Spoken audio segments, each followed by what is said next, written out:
Hi, welcome to Inked Pub. We're doing our interviews, and today we have Josh with us. Josh, do you want to give us a little intro into yourself?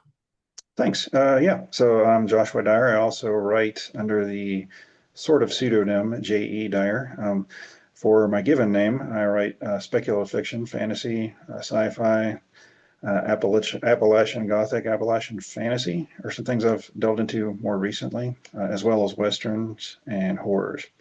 And under my pen name, J.E. Dyer, you can find historical fiction, contemporary romance, and some more literary and upmarket fiction that I write.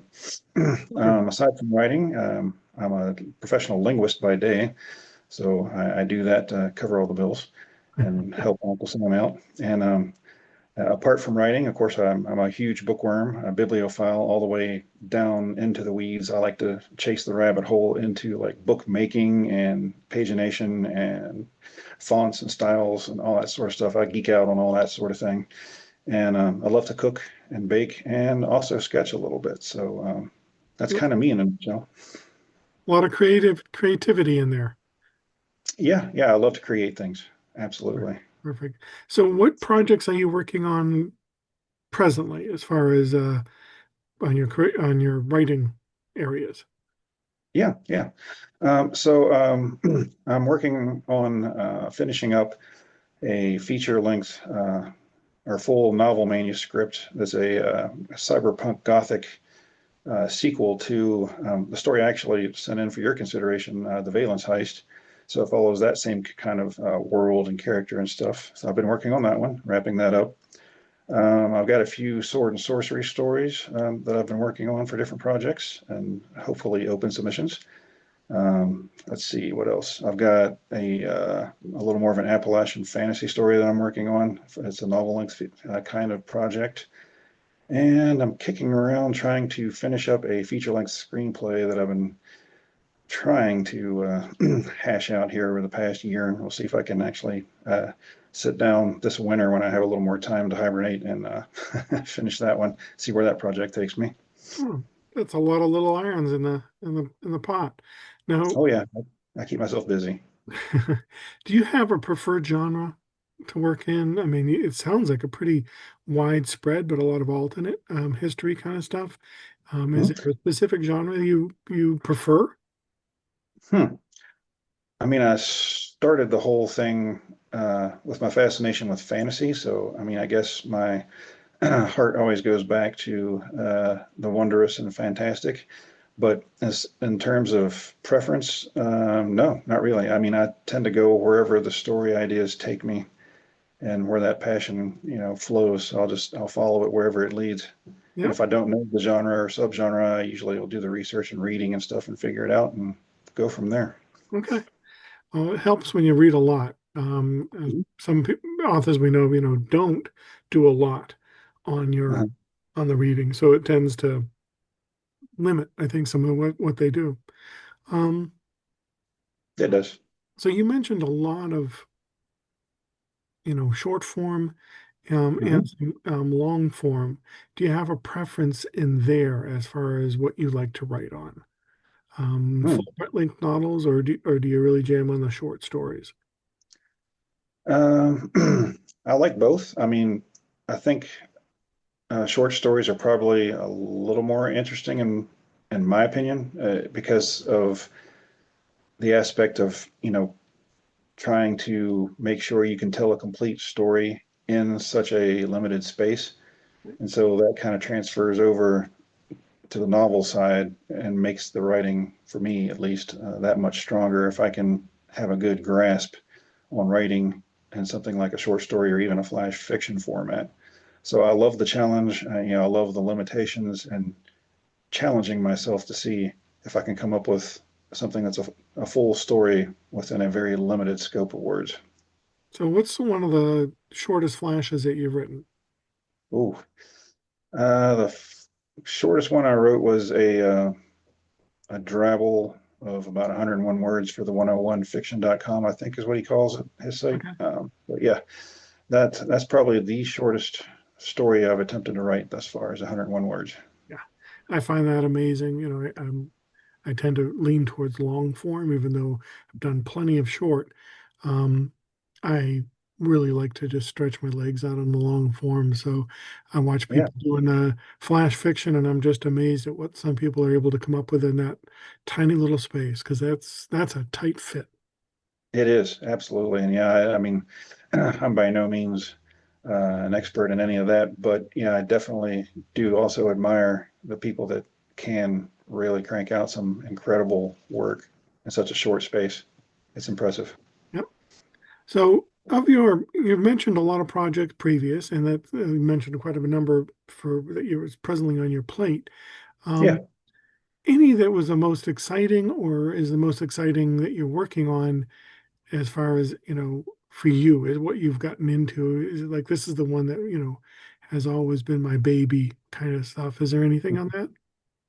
Well, I mean, all of them are more or less like seem like children to me.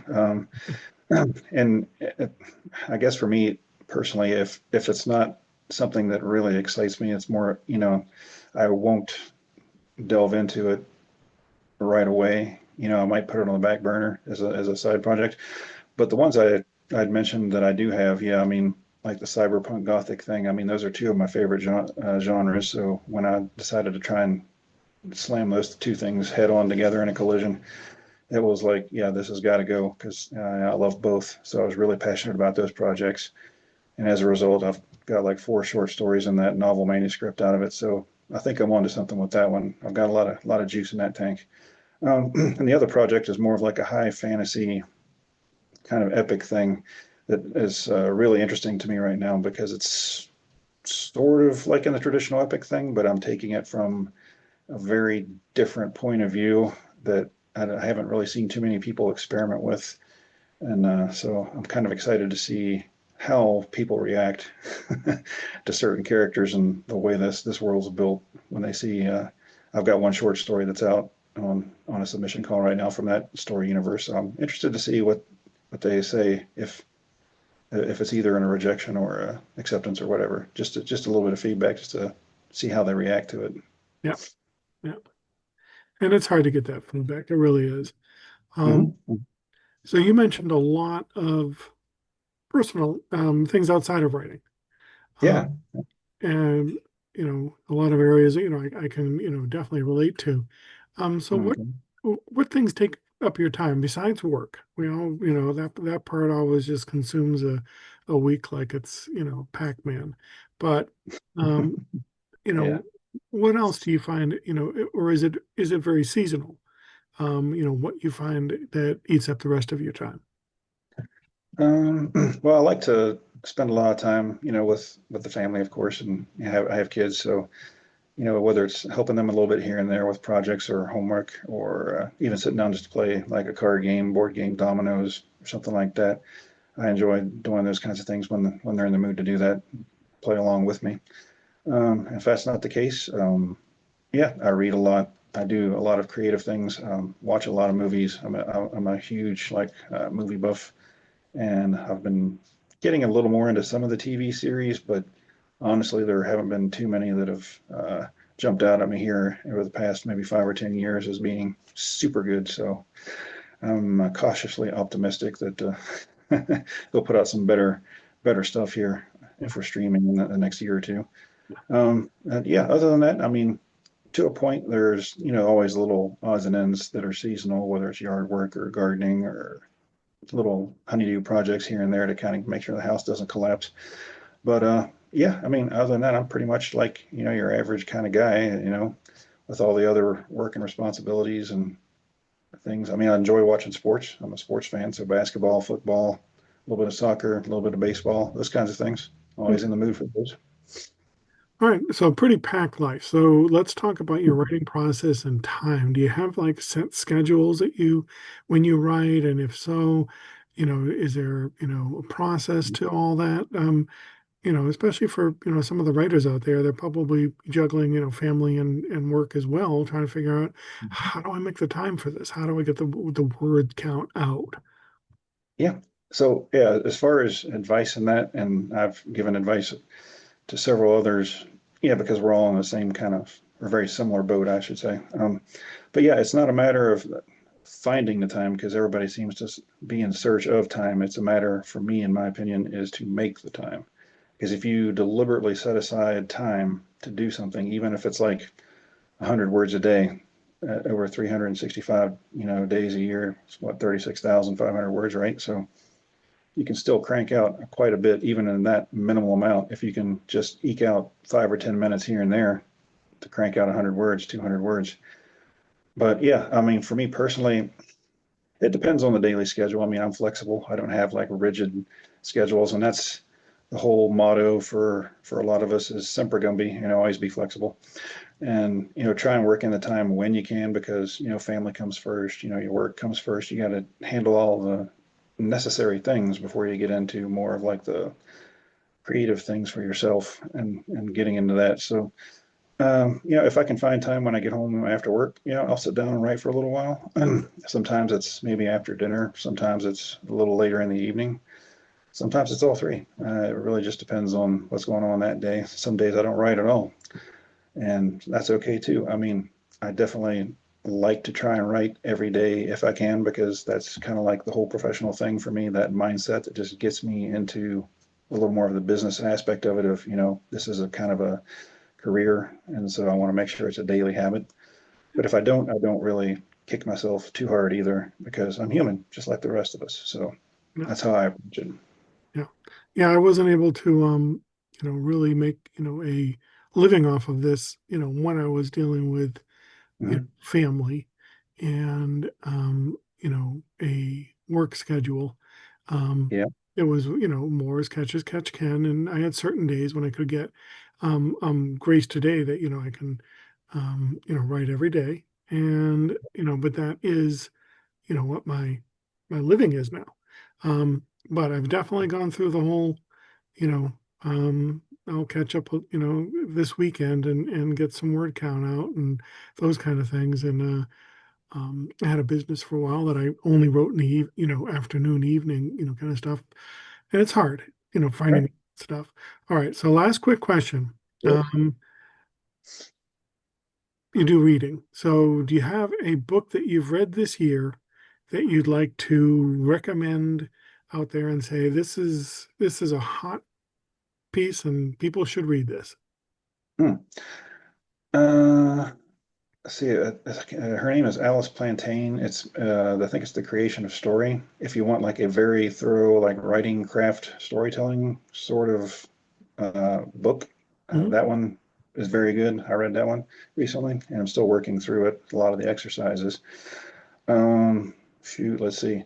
Carthage, Joyce Carol Oates is a great story. She's a wonderful storyteller.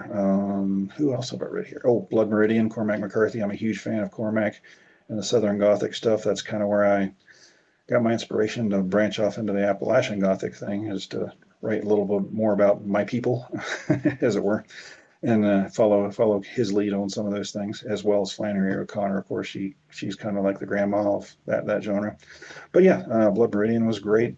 I read, what was it, Night Watch by Jane Ann Phillips, which was pretty good. It was definitely a story from my neck of the woods where I grew up in West Virginia. So I was, heartwarmed by that part of it. So yeah, if you kind of like that sort of, it's a little more of a historical fiction piece, but if you like that kind of genre, then yeah, that's definitely a good one to check out too. All right. Well, I appreciate you having you on here today, Josh. And, we had a little um, time getting connected, but we finally did manage that, and I appreciate it.